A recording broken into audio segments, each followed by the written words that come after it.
Hello guys, welcome back. आज हम लोग फिर से पढ़ने जा रहे हैं अपना यूपी टीजीटी इंग्लिश का प्रैक्टिस सेट। देखिए दोस्तों, हम लोगों ने इसमें क्या है, आपका विलियम वर्ड्सवर्थ का स्पेशली जो है बायोग्राफी देख लिया है और इनका 20 इंपॉर्टेंट क्वेश्चंस भी देख लिया है।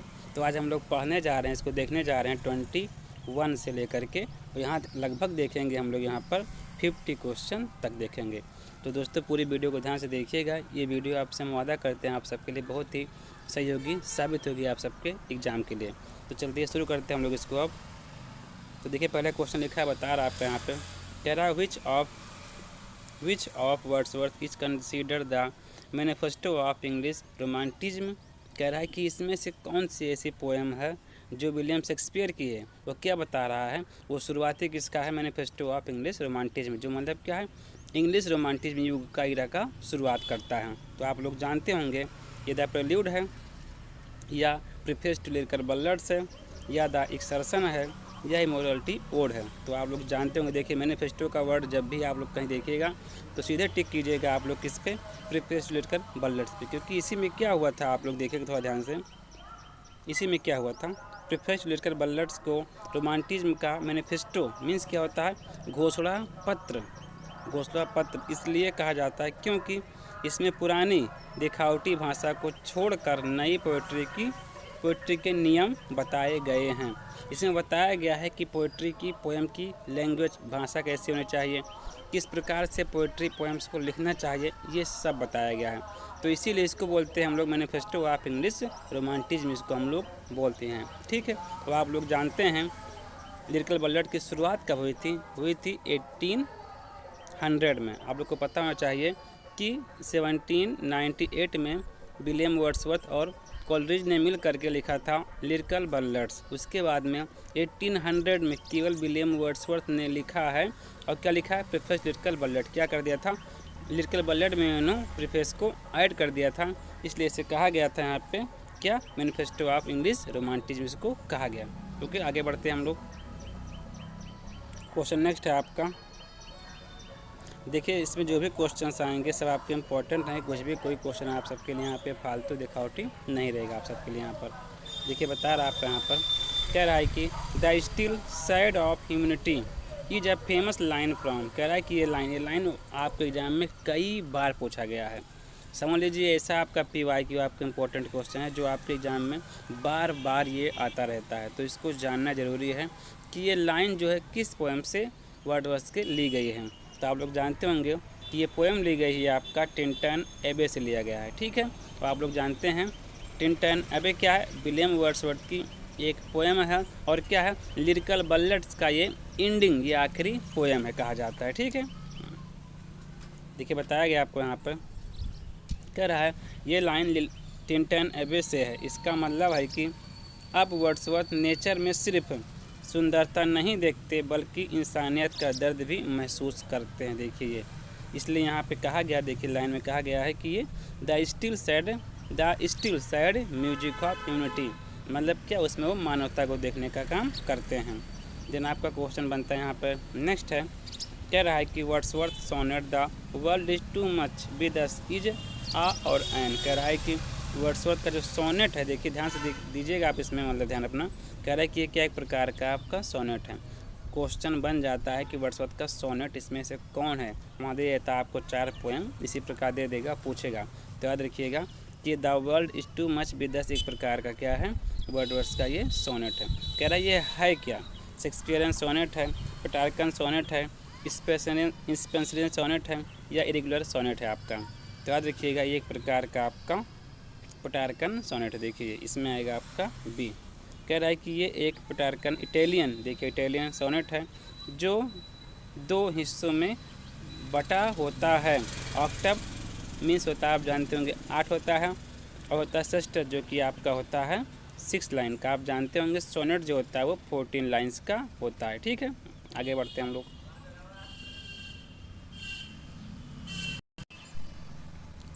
क्वेश्चन नेक्स्ट है, कह रहा है कि in which work does Wordsworth से the sounding cataract haunted me like का पैसन। कह रहा है कि किस वर्क में इन्होंने कहा है कि the sounding cataract haunted me like का पैसन। द प्रेल्यूड में कहा है टिंटन एबे में कहा है, या रिसोल्यूशन एंड इंडिपेंडेंस में कहा है, या कहा है माइकल में।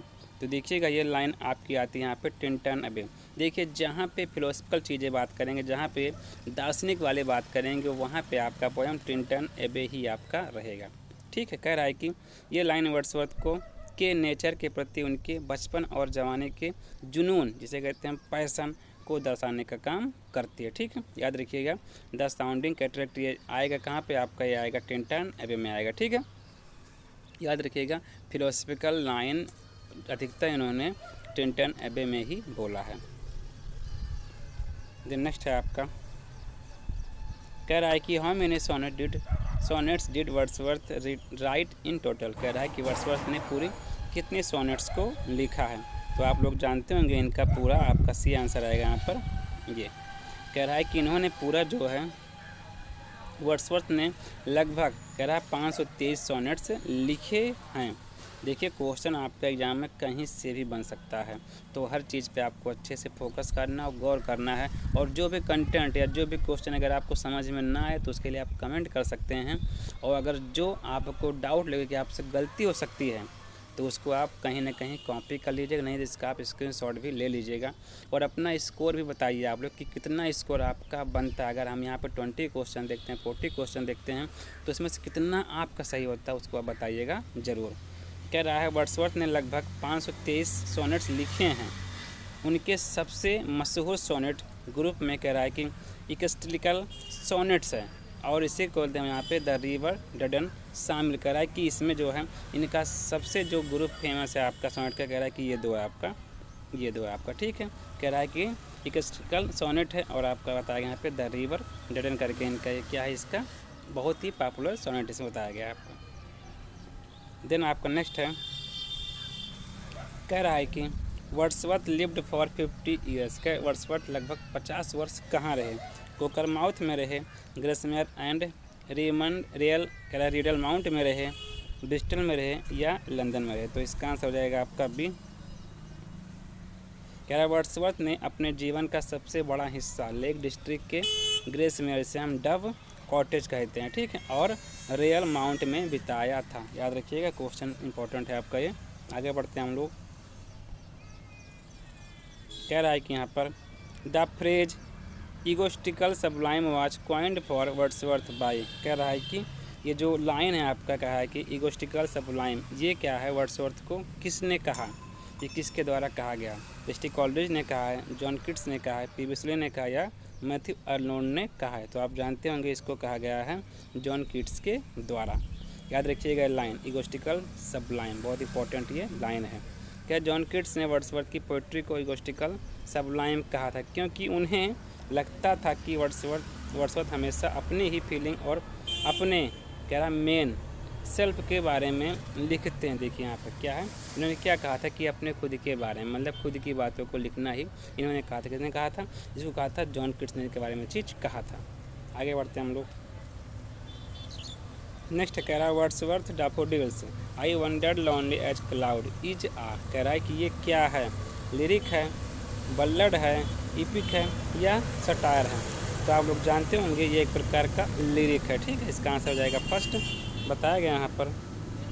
कह रहा है कि ये एक मशहूर लिरिक पोएम है जो उनके उन अनुभवों पर आधारित है जब उन्होंने अपनी बहन डोरथी के साथ लेक डिस्ट्रिक्ट में, कह रहा है, पीले फूलों का झुंड देखा था। याद रखिएगा इसका आप लोग। ठीक है, ये काफ़ी आपके इंपॉर्टेंट यहाँ बताया गया कि आपका एक क्वेश्चन है, क्या डैफोडिल आपका वास्तव में है क्या। इसमें बहुत लोग गलती कर जाते हैं, तो इसको चूज करना आपको यहाँ पे एक प्रकार का लिरिकल पोएम है। ठीक, लिरिक एक प्रकार का आपका है ये। आगे बढ़ते हैं हम लोग।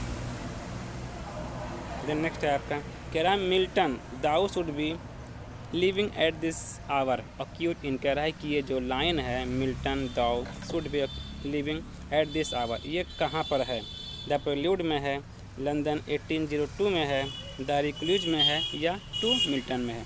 तो याद रखिएगा मिल्टन के बारे में इन्होंने लिखा है किसमें, लंदन 1802 में, और इसको कहा गया है टू मिल्टन भी इस पोएम का नाम है। ठीक है, ये इसमें इसको बताया इन्होंने। इसमें क्या कहा इनके बारे में, कह रहा है कि इस सोनेट का सही नाम लंदन 1802 है, जिसे कभी कभी लोग टू मिल्टन भी समझ लेते हैं या कहते हैं। ठीक है, इसमें वो मिल्टन की नैतिकता की मांग करते हैं। वो कहते हैं मिल्टन तुम फिर से लौट आओ, तुम्हारी आवश्यकता फिर से है। नेक्स्ट है, कह रहा है कि Wordsworth poetry was describe as healing power by. कह रहा वर्ड्सवर्थ की पोएट्री को हीलिंग पावर किसने कहा है? मैथ्यू अर्नोल्ड ने कहा है, टी.एस. इलियट ने कहा है, आई.ए. रिचर्ड्स ने कहा है या एफ.आर. लीव्स ने कहा है? तो भैया ये कहा गया इनको मैथ्यू अर्नोल्ड के द्वारा। ठीक है, ये सही रहेगा। इसमें कह रहा मैथ्यू अर्नोल्ड ने कहा था कि वर्ड्सवर्थ की पोएट्री में दुख को दूर करने वाली और आत्मा को सुकून देने वाली हीलिंग पावर होती है, मीन्स घाव भरने वाली इसमें शक्ति होती है। ऐसा कहा गया, किसके द्वारा कहा गया? ऐसा कहा गया मैथ्यू अर्नोल्ड के द्वारा। देखिए पॉइंट चीज़ों को थोड़ा सा अच्छे से आप लोग इसको जोड़ लीजिएगा, नहीं तो आपसे गलती डेफिनेटली आपके एग्जाम में हो जाएगी। हीलिंग पावर जब भी आएगा मैथ्यू अर्नोल्ड हमेशा आएगा। और एक क्वेश्चन था आपका इगोस्टिकल सबलाइम, देखिए ऊपर अभी आया था आपका, ये है, ये कहा गया था जॉन कीट्स के द्वारा। ठीक, आगे बढ़ते हैं हम लोग।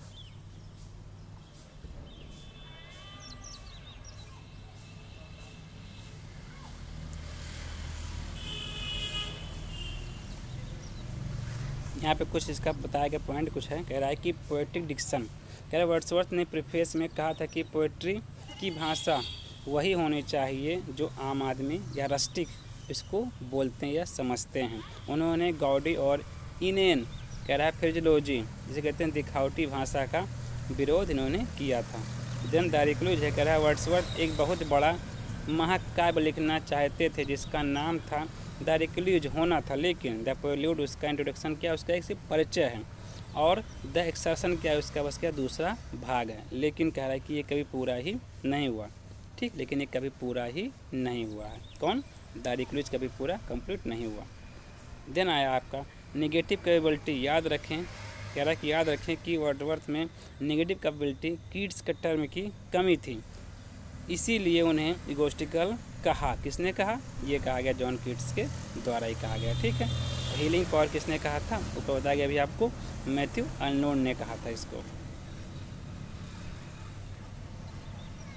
और देखते हैं हम लोग क्वेश्चन यहाँ पे। कह रहा है कि who called Wordsworth a moral इनक, कह रहा है कि वर्ड्सवर्थ को कितने मोरल इनक कहा है? रॉबर्ट ब्राउनी ने कहा है, पी.बी. शेली ने कहा है, जॉन कीट्स ने कहा या लॉर्ड बायरन ने कहा है? तो इसका आंसर हो जाएगा आपका भी, ये कहा गया है जॉन, इसको कहा गया है पी.बी. शेली के द्वारा कहा गया। ठीक है, कह रहा पी.बी. शेली ने वर्ड्सवर्थ को आ मोरल इनक कहा था क्योंकि उन्हें लगा कि वर्ड्सवर्थ ने अपने क्रांतिकारी आदर्शों को छोड़कर, कह रहा व्यवस्था से समझौता कर लिया। देखिए ऐसा कहा गया, इनको अमोरल इनक कहा गया है।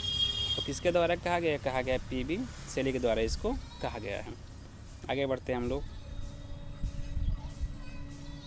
देन नेक्स्ट है आपका, कह रहा है in which work of Wordsworth does the leech gatherer appear, कह रहा लीच गैदरर जो है इनके किस कविता में ये या कविता में कार्य में बताया गया है? तो ये लीच गैदरर ये आपका आएगा बी में, रिसोल्यूशन एंड इंडिपेंडेंस में आएगा। याद रखिएगा ये इसका सब टाइटल है। ठीक है,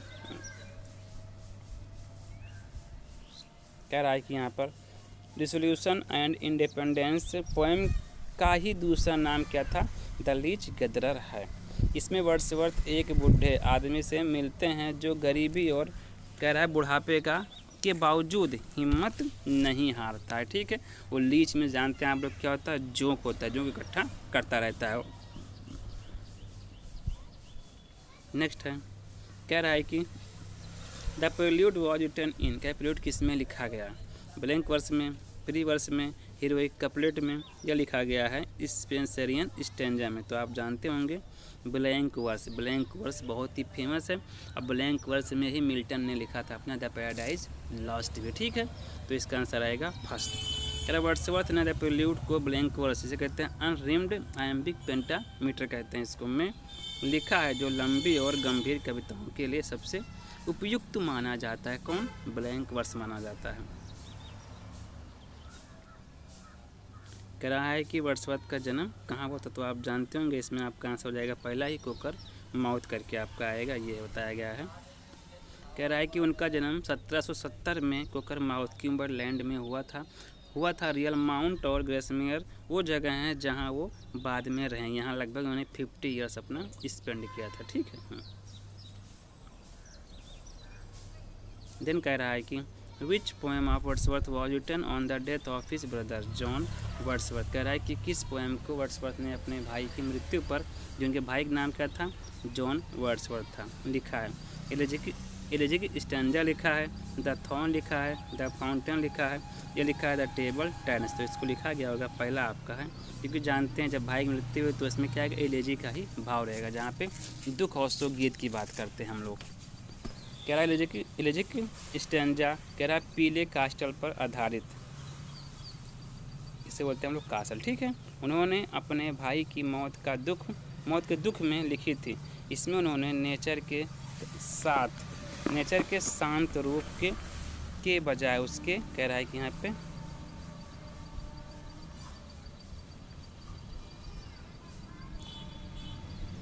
यहाँ विनाशकारी बता दिया इसके द्वारा, क्या डिस्ट्रक्टिव रूप को दिखाया गया है। सोचिए, नेचर को ही वो क्या मानते थे पहले और इसको फिर क्या माने। ये कहते हैं ना कि वक्त के साथ में दुख पड़ने के बाद में इंसान भगवान को बुरा कह देता है, ऐसा देखिए यहाँ पर मीनिंग थोड़ा सा आ रहा है। ठीक, आगे बढ़ते हैं हम लोग। याद रखिएगा, जब किसी की मृत्यु होती है वैसे भी जानते हैं आप लोग, लिखा जाता है एलिजिक, तो ये रहेगा आपका एक प्रकार का यहाँ पर एलिजिक स्टैंजा रहेगा। आगे बढ़ते हैं हम लोग।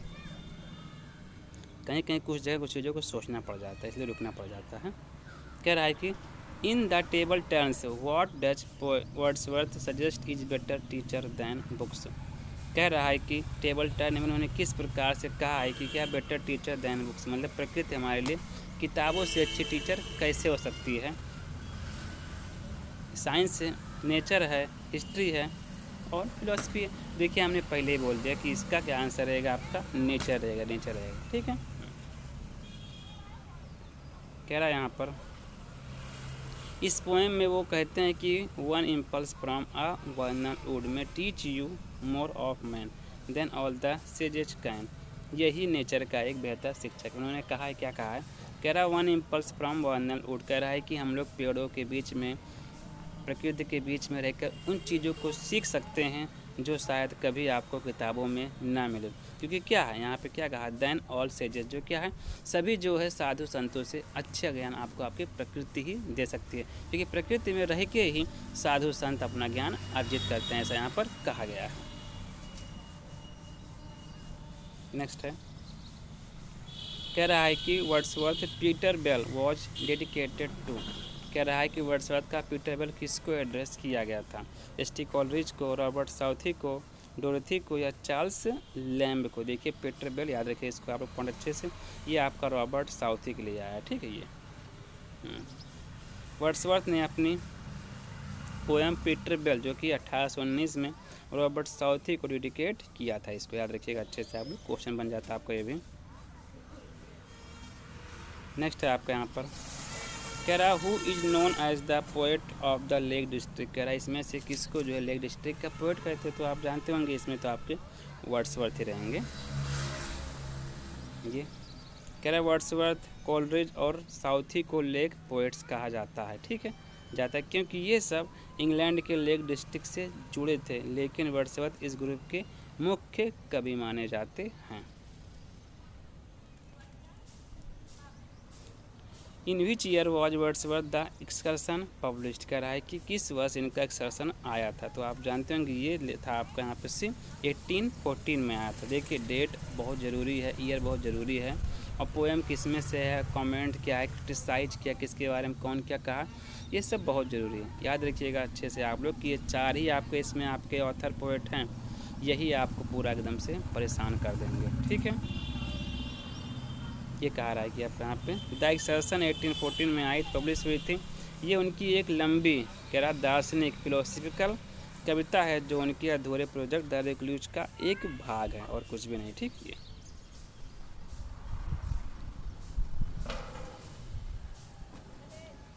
कह रहा है यहाँ पर Wordsworth theory of poetic diction was severely criticised by. कह रहा है कि इसको जो है किसने क्रिटिसाइज किया था, एस.टी. कॉलरिज ने, मैथ्यू अर्नोल्ड ने, टी.एस. इलियट ने या हैजलिट ने।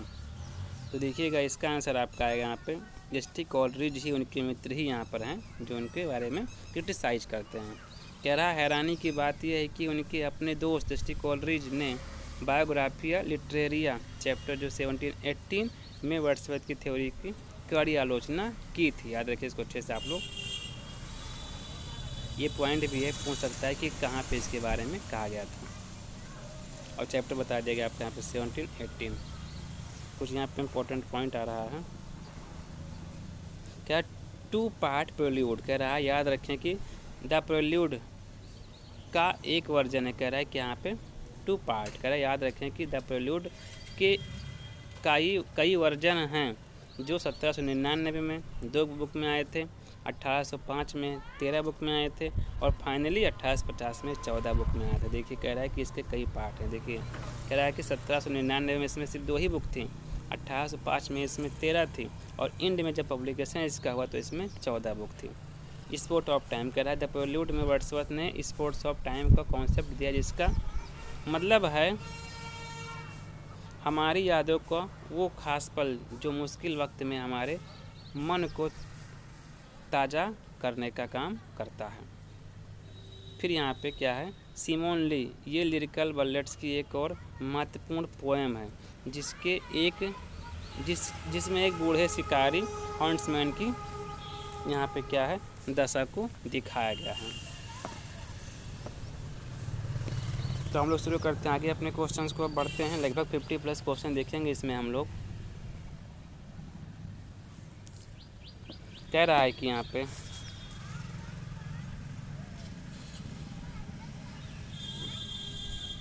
ये जो आपका यहाँ पे थर्ड आपने देखा था पॉइंट, ये बहुत इंपॉर्टेंट है आपका। सिमोन ली एक प्रकार की क्या इनकी क्या है पोएम है, और किसमें है ये लिरिकल बल्लेट्स की ये पोएम है। ठीक है, कह रहा है in which poem does Wordsworth call a child a mighty prophet and seer blessed.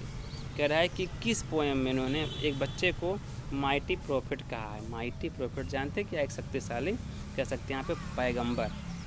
And seer blessed कहा है 1090 में, द प्रेल्यूड में, और ऑन इंटीमेशन ऑफ इमोर्टलिटी में, या लूसी ग्रे में। तो इसका आंसर आएगा आपका सी। जब बच्चे की बचपने की बात करेंगे तो आपका वो सी ही आंसर इसमें आना निश्चित है। कह रहा है कि इस पोएम में वर्ड्सवर्थ बचपन को एक दिव्य अवस्था मानते हैं, जहां बच्चा ईश्वर के रहस्यों को समझता है, इसलिए उन्हें बच्चों को माइटी प्रोफेट भी यहाँ पर कहा गया है। देन नेक्स्ट है, कह रहा है कि यहाँ पे which of the following is not Lucy poem by Wordsworth. कह रहा है कि इसमें से कौन सी लूसी पोएम नहीं है। सी ड्वेल्ट ये तो आपकी है, आई ट्रेवल्ड अमंग अननोन मैन ये, लूसी ग्रे ये, 3 ईयर्स सी। तो यहाँ पे देखिएगा जो लाइन मतलब जो इसमें आपका ये सी नहीं, क्योंकि सी इसमें क्यों, क्योंकि ये तो खुद पोएम के नाम है। याद रखिए इसको अच्छे से आप लोग। बताया गया यहाँ पर, कह रहा है लूसी ग्रे एक अलग बल्लड है, ये बल्लड है। मुख्य लूसी पोएम्स 5 हैं। देखिए लूसी ग्रे एक अलग है और लूसी पोएम आपकी अलग है। ठीक, इसमें क्या है 5 पोएम हैं। कह रहा है कि पहला इसमें आएगा strange fits of passion have I known, she dwelt among the untrodden ways, I travelled among unknown men, 3 years she grew a slumber did my spirit seal. ठीक, ये 5 पोएम लूसी पोएम क्यों, लूसी ग्रे इनका क्या है एक अलग, इनका क्या है बल्लड है। ये बल्लड जानते होंगे जो लिखकर गाया जाता है उसको कहते हैं बल्लड। कह रहा है यहाँ पे Wordsworth the Recluse was intended to be in how many parts. कह रहा है रिक्लूज को कितने पार्ट में इसको बांटने की उनकी इच्छा थी, तो इसका आएगा 3 पार्ट्स। आप जानते होंगे 3 पार्ट्स, ये 3 पार्ट्स। ये पहला रिक्लूज था, दूसरा इसका एक्सेशन था, और तीसरा पार्ट इसका था द प्रेल्यूड करके था। ठीक, याद रखिए इसको अच्छे से आप लोग। कह रहा है यहाँ पर वर्ड्सवर्थ ने इसे 3 हिस्सों में प्लान किया था। फर्स्ट पार्ट था द होम एट ग्रेसमेयर, सिर्फ एक बुक लिखी गई थी। दूसरा इसका पार्ट था यहाँ पे एक्सेशन जो पूरा नहीं हुआ। तीसरा इसका पार्ट था ये कभी कह रहा है पूरा ही नहीं हुआ। ठीक, आगे बढ़ते हैं हम लोग। The sounding cataract haunted me like a passion, in these cataract refers to. कह रहा है कि इसमें जो आपका वर्ड है कैटरेक्ट आपका ये किसके लिए है, अडीज ऑफ आई है, वाटरफॉल के लिए है, माउंटेन पीक के लिए, स्टॉर्मी विंड के लिए है। तो कैटरेक्ट आपका आया यहाँ पर वाटरफॉल के लिए आया, आपका यहाँ पर बताया गया है। कह रहा है कि वर्ड्सवर्थ यहाँ वाटरफॉल झरने की बात कर रहे हैं, जिसका शोर उन्हें जुनून, कह रहा है जुनून की तरह प्रभावित करता था। ये तो कैटरेक्ट मीन्स यहाँ पर आएगा आपका यहाँ पर एक प्रकार का वाटर फॉल करके आएगा। आगे बढ़ते हैं हम लोग। कह रहा है कि to whom did Wordsworth succeed as the poet laureate of England. कह रहा है कि किसके बाद जो है वर्ड्सवर्थ इंग्लैंड के पोएट लॉर्ड बने थे। तो भैया इसमें आपका आंसर आएगा रॉबर्ट साउथी के बाद में। रॉबर्ट साउथी के बाद में वर्ड्सवर्थ बने थे। वर्ड्सवर्थ के बाद बने थे अल्फ्रेड लॉर्ड टेनिसन बने थे। ठीक है, और कब बने थे वर्ड्सवर्थ बने थे 1843 में बने थे। ठीक, वहाँ के पोएट लॉरेट ये बताया गया। आपका कह रहा है कि 1843 में रॉबर्ट साउथी की मौत के बाद वर्ड्सवर्थ पोएट लॉरेट बने। वर्ड्सवर्थ की मौत के बाद 1850 में लॉर्ड टेनिसन ने इस पद को स्वीकार किया, इस पर वो बैठे। देन आपका नेक्स्ट है यहाँ पर कह रहा है कि who called Wordsworth the Prelude the greatest long poem of 19th century. किसने क्या है 19 द प्रेल्यूड को 19th सेंचुरी की सबसे अच्छी कविता कहा है। ये किसने कहा है? एसी ब्रेडले ने कहा है, मैथ्यू अर्नोल्ड ने कहा है, टीएस इलियट ने कहा, एफआर लीब्स ने कहा है। तो ये कहा गया आपका एसी ब्रेडले के द्वारा कहा गया। ठीक है, ये कह रहा है कि यहाँ पे प्रसिद्ध क्रिटिक एसी ब्रेडले ने द प्रेल्यूड की महानता को देखते हुए ये बात कही थी। याद रखिएगा कि ये सबसे अच्छी पोएम जो इसको किसने कहा था? एसी ब्रेडले ने कहा था। नेक्स्ट है कह रहा है यहाँ पे वर्ड्सवर्थ लाउडोमिया इज बेस्ड ऑन। कह रहा है वर्ड्सवर्थ की लाउडोमिया किस पर आधारित है? क्लासिकल मैथोलॉजी पे, फ्रेंच रिवोल्यूशन पे, हिस्ट्री, इंग्लिश हिस्ट्री पे या नेचर्स ब्यूटी पे। तो याद रखिएगा इसको आप लोग, ये आपका क्लासिकल एक प्रकार का मैथोलॉजी है। यहाँ पे लाउडोमिया उनकी उन दुर्लभ कविताओं में से एक है जो ग्रीक क्लासिकल मैथोलॉजी पर आधारित है। ये 1814 में लिखी गई थी। याद रखिए इसको अच्छे से आप लोग, लाउडोमिया। कुछ पोएम्स ऐसे हैं जिनका नाम आप शायद पहली बार सुने, लेकिन जरूरी है कि आप जितने भी आपके ऑथर हैं, पोएट हैं, उनके सभी जो वर्क्स हैं उसको अच्छे से आप याद रखिएगा। ईयर वाइज उसका रिटर्न कब था, उसका पब्लिकेशन कब था, सब अच्छे से कंप्लीट कब हुआ और पब्लिश क्या हुआ, सब क्वेश्चन आपके एग्जाम में पहुँचता है प्रकार से। नेक्स्ट यहाँ पे कह रहा है कि फ्रेज है एक प्रकार का, आप जानते होंगे, the child is the father of man is an example of which figure of speech. कह रहा है कि ये जो है the child is the father of man, ये कौन सा फिगर ऑफ स्पीच है?